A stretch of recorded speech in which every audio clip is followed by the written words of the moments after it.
So I was asked even just a little bit ago if I had a good joke for this morning.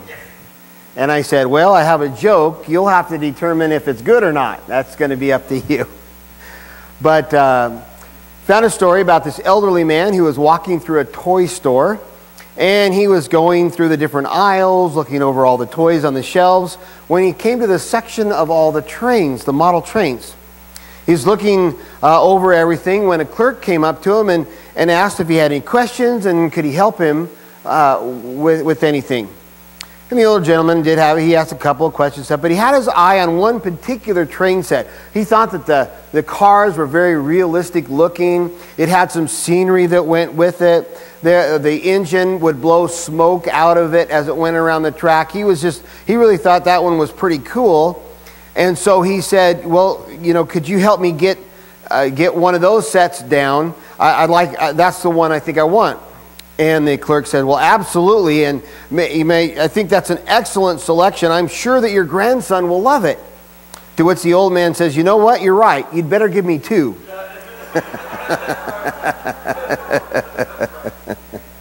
Okay. All right, well, this is our last sermon in the series that we've been doing called Compete Well. Things worth fighting for.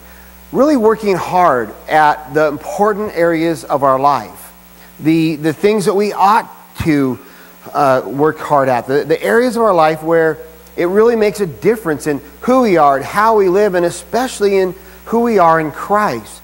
That God cares about how we live. He cares about what we're doing and what's important. He cares about our time and our talents and how we use the resources at our disposal in all these different areas.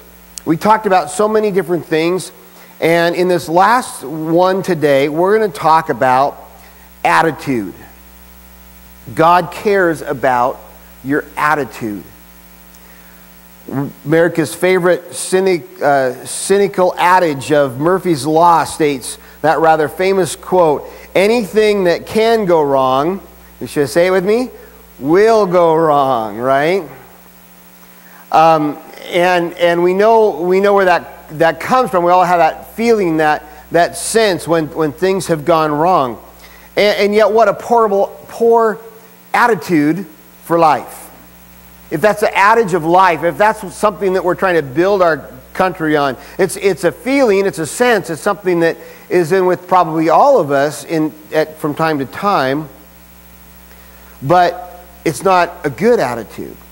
My life verse, and I recognize it's probably not the kind of life verse that a lot of people use, that a lot of people look to. There's so many great verses in the Bible that people would hang on to and use because it speaks of their faith, their great love for God, how much God loves them. There's so many verses that just give great wisdom. I can do all things in Christ who gives me strength. Or, don't worry about anything. Instead, pray about everything. On and on and on. There's so many of these great verses. But I got to tell you, this is my favorite verse, my life verse. Something I've always kept in my heart, and I've just tried to build my life upon this idea because I do believe that from it, everything else flows. Proverbs 15:15.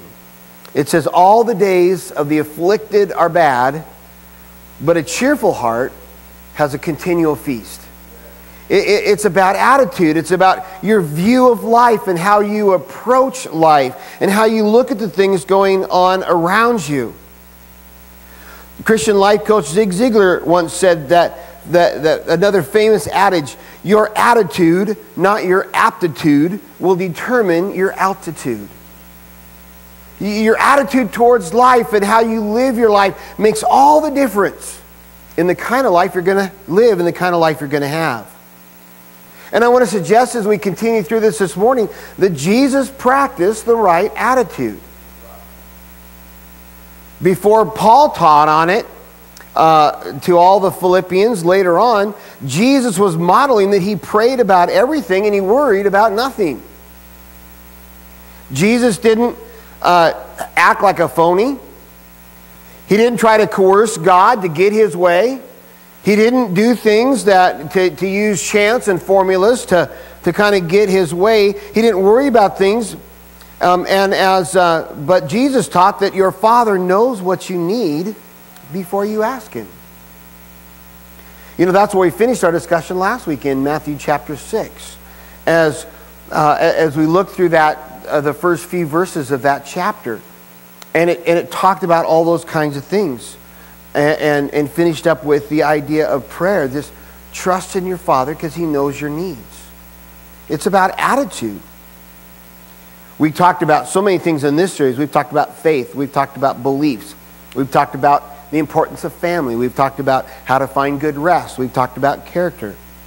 And we're finishing up with this series, with this discussion on attitude, that it might bring all those together and all these things into focus, that we could actually begin to live with the right kind of attitude that helps us to have a joy-filled life. Because I found that it doesn't matter what you know, it doesn't matter how much you have, it doesn't matter what you do, or as we discussed even just this last week, that we can appear righteous and we can look Christian, we can have great volumes of knowledge of Scripture, we can do all manners of religious things, but if you don't have a heart for God, then it's meaningless. Well, that means attitude. You can have the words, you can have the knowledge, you can have the things, you can have a life full of stuff, but it's about the heart. And can I suggest that your attitudes are a window or a reflection of your heart. The Bible says, out of the heart, the mouth speaks. And it communicates to the world what's going on inside. Your attitude is telling others what's happening in your heart and in your life.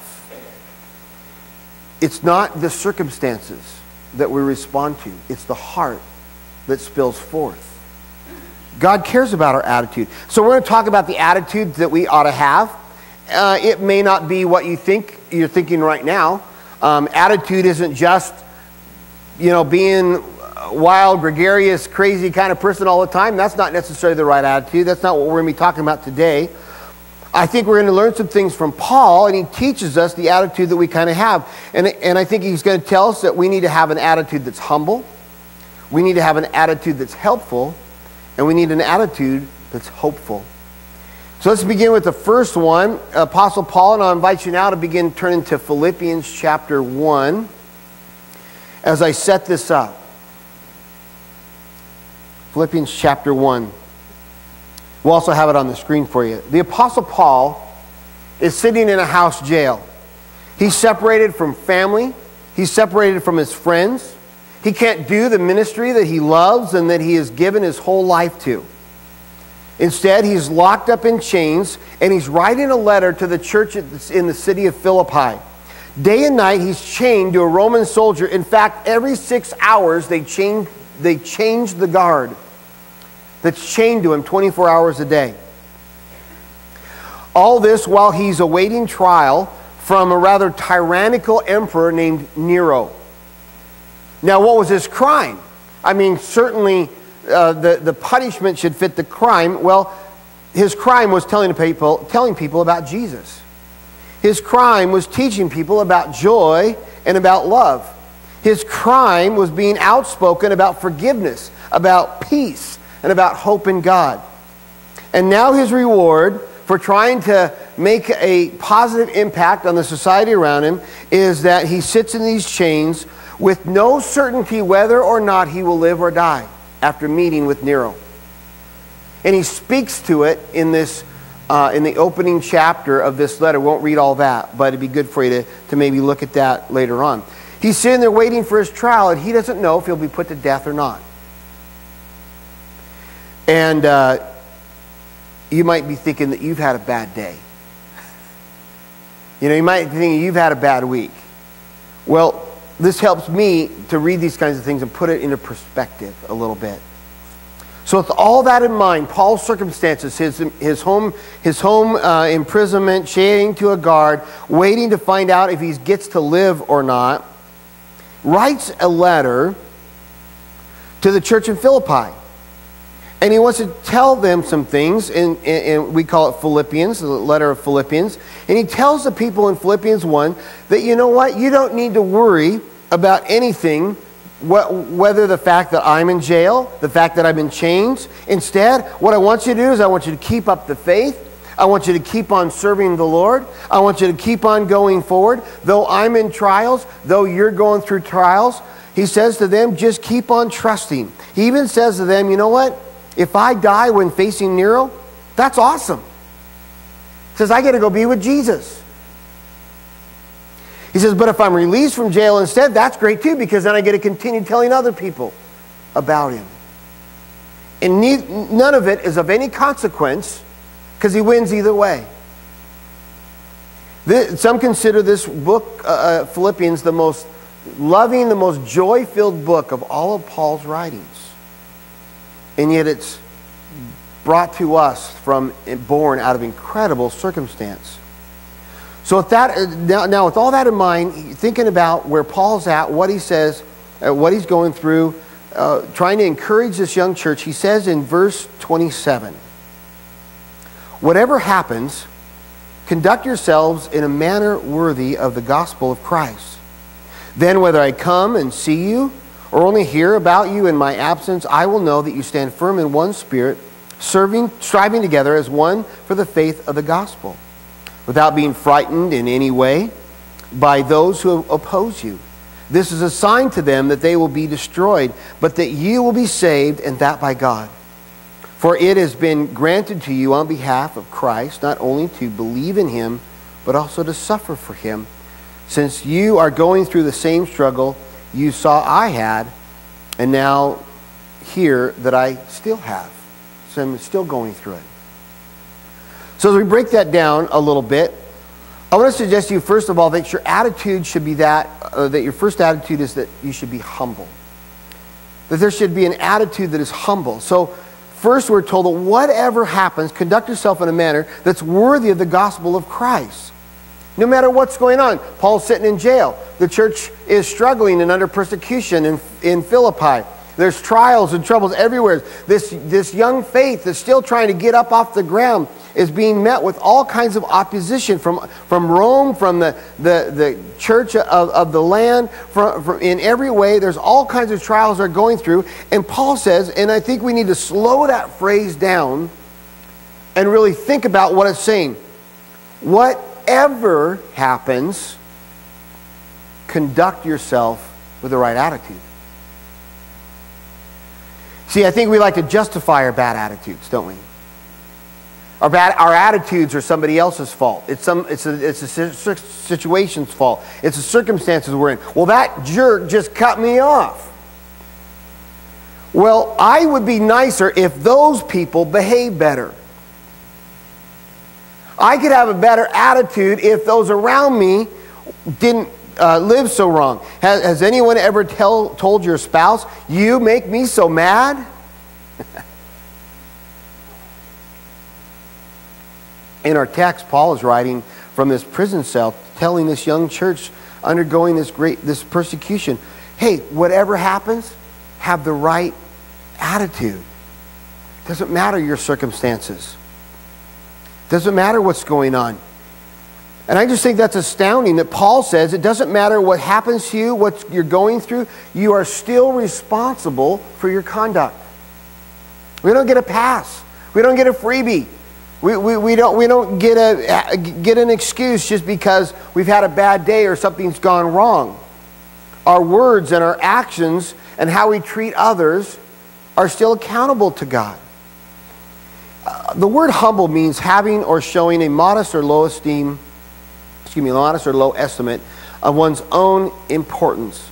And I think that's exactly what Paul is saying here. Instead of showing people what you're made of, because to be honest, that's usually not very good, show the gospel of Christ that's at work in you. We don't show merely ourselves, we show Christ that's in us. We want Christ to come out of us. Speak the words of Christ. We want to act in the life of Christ. We want to do the things of Christ. And so humility is less about me and more about Christ in me. What would be the opposite of humble? We want to be careful that we're not arrogant, we're not prideful or boastful. We want to be careful we're not manipulative or dissenting. Some people are rude, they're judgmental, they're self-righteous. And I'm sure glad that we as Christians are not like that.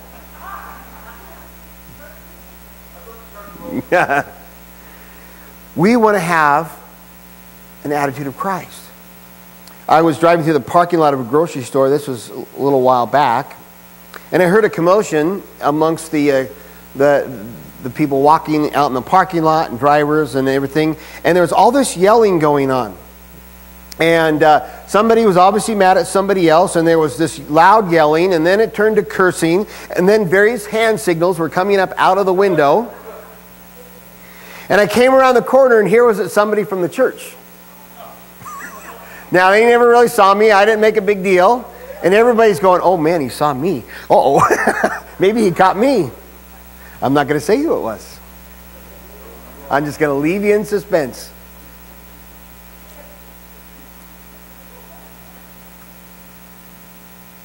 We want to have an attitude that's humble.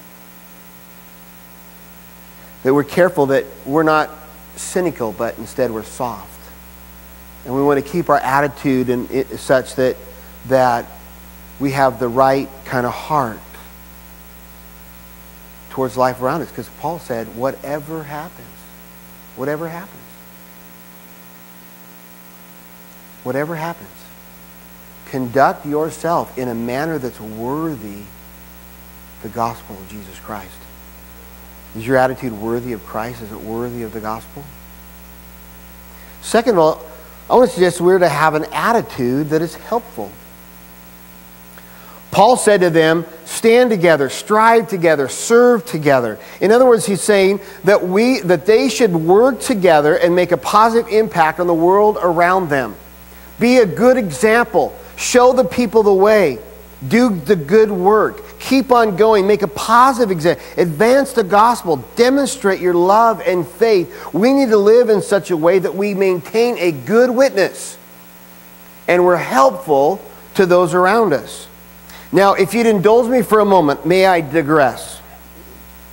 Take a little detour from this, because I thought this was really interesting when I came across this week, and I just wanted to share it with you. Maybe you saw this somewhere because it kind of exploded up over Facebook a little bit.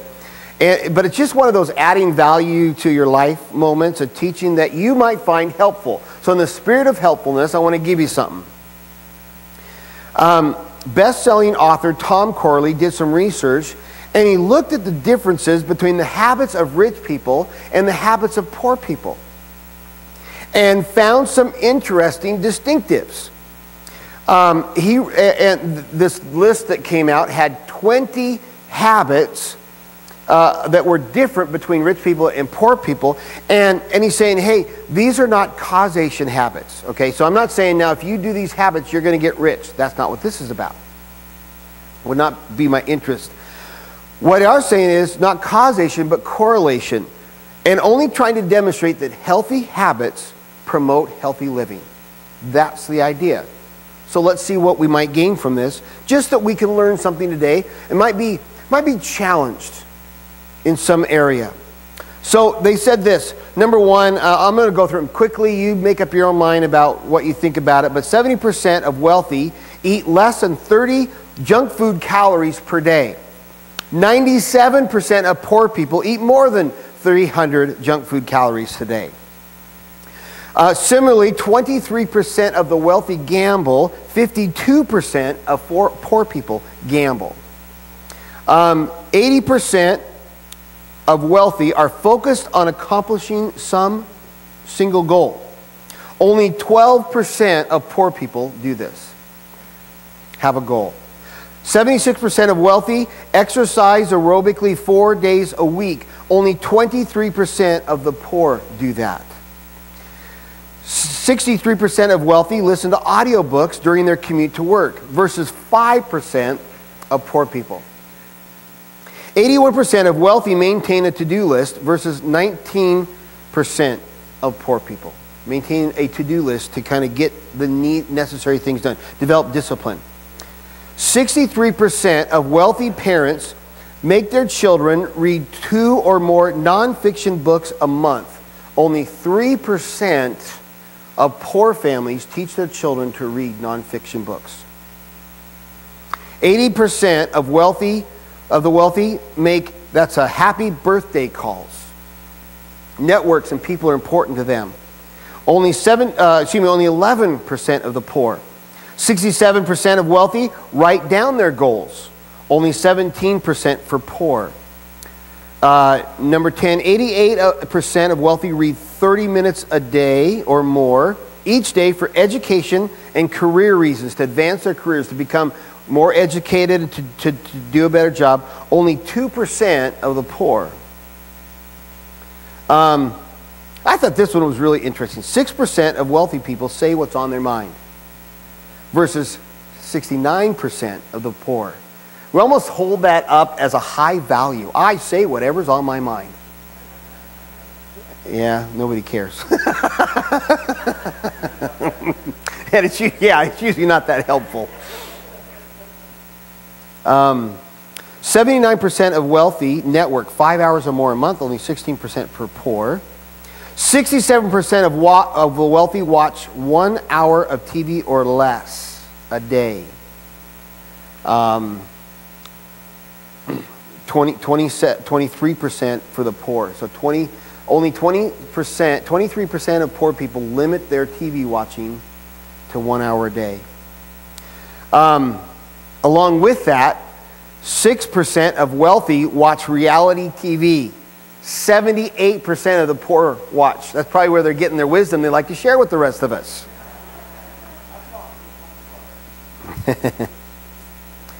44% of wealthy wake up 3 hours before going to work versus 3% for the poor. And I was, you know, where I really thought this got some traction, some credibility, is Dave Ramsey did a big piece on this. And he took a lot of flack for it, for a variety of reasons. But again, his only point was that healthy habits create healthy living. And he was interviewing a guy that gone into work, and he says he goes into work like 2 or 3 hours early every day. And the only cars in the parking lot are the Mercedes and the Porsches and the expensive vehicles. The regular workers show up 5 minutes before, come running at the last minute if they made it on time. It's just about healthy habits. Better habits build better lives. Just the last couple of them here. 76% of wealthy believe bad habits create detrimental luck versus 9% of the poor. So poor people believe that they just didn't have good luck. That's why they're in this situation. My problems are usually somebody else's fault. It's just the thinking of poor mentality. 86% of the wealthy believe in long life education, self-improvement. Only 5% of poor. And then the last one's about reading. The wealthy love to read, the poor don't. So, just for your consideration, that our habits and has an impact on how we live.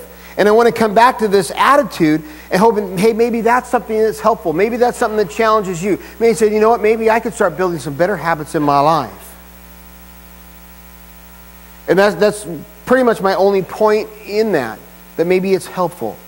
Paul writes that your attitude is assigned to them. This is back to the text now. He says, your attitude is assigned to them that they will be destroyed, but that you will be saved, and that by God. So what does that mean? He's saying that we are not living for the moment. We are living for something else, for somewhere else. He's saying that we're not just for the here and now. We're not just for right here, but instead we are always having heavenly reward and our heavenly home on our mind. And so we're able to live differently because of not where we are, but because of where we're going. And we're building towards that greater life, our goals, our interests, our desires. the things that we want are for that greater reward that's coming later on. And so we are able to overcome the momentary trials. We're able to overcome the momentary frustrations and struggles and discouragements and difficulties because this is not our home. It was pretty discouraging when the horseshoe event got canceled last Wednesday. There's people that took time off work. There's people that made other arrangements. We were looking forward to it. I was ready for a nice summer evening outside doing something with people I care about, and then it was just kind of whisked away with the wind. It was discouraging.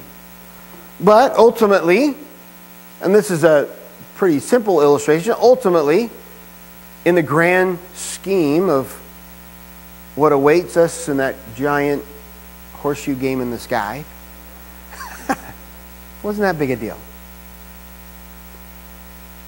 So we have forward thinking. We have future thinking. Forgetting what is behind and straining towards what is ahead, I press on towards the goal to win the prize for which God has called me heavenward in Jesus Christ. You see, sometimes we are so negative. Sometimes we are so discouraged. Sometimes we have such a fatalistic view because our eyes are too closely focused on what's happening right now in my world around me, here and now. Some people are pretty critical. Everything is wrong. Everything is going bad. Everything around us is terrible. Well, yeah, if you're trying to get your salvation from the American culture, that's probably true. If you think the government's going to suddenly fix everything, if you think every crime is suddenly going to go away, if you think that everybody's going to start treating each other in a Christian manner, you're going to always be frustrated. You got lots of stuff to be critical about. Lots of things that you can complain about. Lots of energy that you can waste pointing out what's wrong. It's a great American pastime. Complaining about everyone and everything else. We love to do it. We love to get lost in the past, nostalgic about what it used to be, and critical about what it is, because our mind's not on heaven and the latter things. Paul's saying, I want you to speak words of hope and of truth. Point people towards encouragement and divine guidance. Point them towards Christ and their heavenly home. Every problem and trial in this world is simply a reminder that this world is wasting away so we can have an attitude that shines above it and beyond it and is helpful to others. And we're careful about our tongue. And we're careful about what we say and do. We're careful about what we think about. We're careful in our conversations. Will we be agents of hope or agents of criticism? Let's have an attitude that's helpful. Third is that hopeful piece. Have an attitude that's hopeful. I think that in this paragraph that we just read, in all of these verses, we just have to see that, and even throughout the whole book, that all of it is peppered with hope. It's considering here that the most hopeful and the most joyful letter of all of Paul's writings. And how amazing, again, as we consider his circumstances. He has every right to be discouraged, every reason to be downtrodden, every reason to have a letter that's just full of disdain and where everything's wrong, every opportunity to point out why, what's going south and bad. How amazing it is that he writes this letter of hope. When hope is gone, there is nothing left.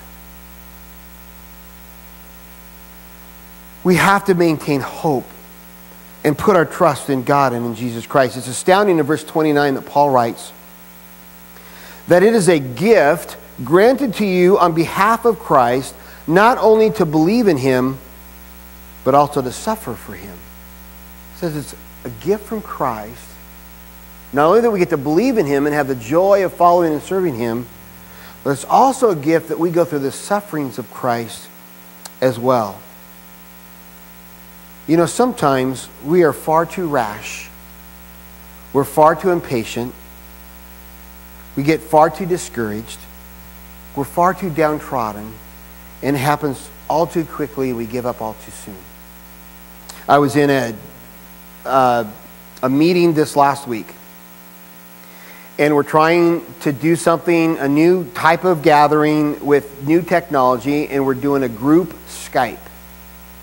I don't know if you've used Skype. A few of you have, I know. But we're trying to do this group Skype, and apparently it seems what we're finding out that if somebody has a bad internet connection, it can impact the rest of the call. And so we're having this meeting, and we're trying to talk, and we're sharing prayer requests. We're going through things that God has been teaching us and speaking into our lives. We're discussing Bible verses and looking at different areas. It's really important stuff, and different people in the group were all saying really important things. And the connection we had is constantly stalling and ending and hanging up, and we got to call back in and on throughout this hour-long session, and it never got better. Throughout the whole thing for an hour, it was just right in the middle of a really important sentence. Cut, you're cut out. And right when we're getting to something we've been trying to say, it cut out again. We start the whole process over. And it was really frustrating. Really frustrating to get through this. And I was sitting there thinking, I don't know how these other guys are keeping their composure, because I'm about ready to put my fist through the computer. These guys are amazing. They're really being patient here. Now, as we went along, different ones were leaking out that there was a lot of patience on the outside. There was not a lot of patience going on in any of us internally, especially our leader that was trying to run the whole thing and set it all up and was in charge of it all, and is a technician. He's got a history in technology, so he kind of is the electronic guru of the district. And it was all going really bad, and it was such a test of patience and a thing. And I've been thinking about it all week. I just thought, man, this is I wonder if anybody's going to quit after going through that challenge. Are we going to get together and do it again? Or are we just going to give up? Are we going to how did it change anybody? Some of the people that are trying this group are a little critical of some of the things that our district, our regional group, some of the things they try to do to cooperate together. Some of the people in the group are critical of those things. This is a great opportunity for them to make a big deal and quit. How's it going to go? And I guess some is yet to be seen, but ultimately, we don't want to spend every meeting like that, but we all recognize we're trying to do something that makes a difference. The reason I'm in this group and the reason this group is together is to make a very different kind of impact. I'm very excited about it. And but apparently at the moment it's a little bit like Fight Club. When you're in this group, you can't talk about this group. You just gotta. So there's stuff coming. There's things I want to tell you, but I can't tell you yet. But we're hopeful. Because we see new needs and new challenges in the church. And we don't want to give up on the church, and we don't want to give up on the gospel of Christ. We want to find new ways and new opportunities to tell the story of Jesus. And we think that the world around us needs Christ like never before. That we've been closer to the end than ever before. That there's greater opportunities than ever before. We're burdened with hope that our world needs Jesus. And we're going to hang in there. We're going to keep going. We're going to keep fighting and keep working. Do you have an attitude of hope? Do you hope for your children? Do you hope for your marriage? Do you hope for your family? Do you hope for friends and people that you care about? And do you live your life with an attitude of hope that you can live for Christ around you? We're going to end off this morning with a song that we taught you last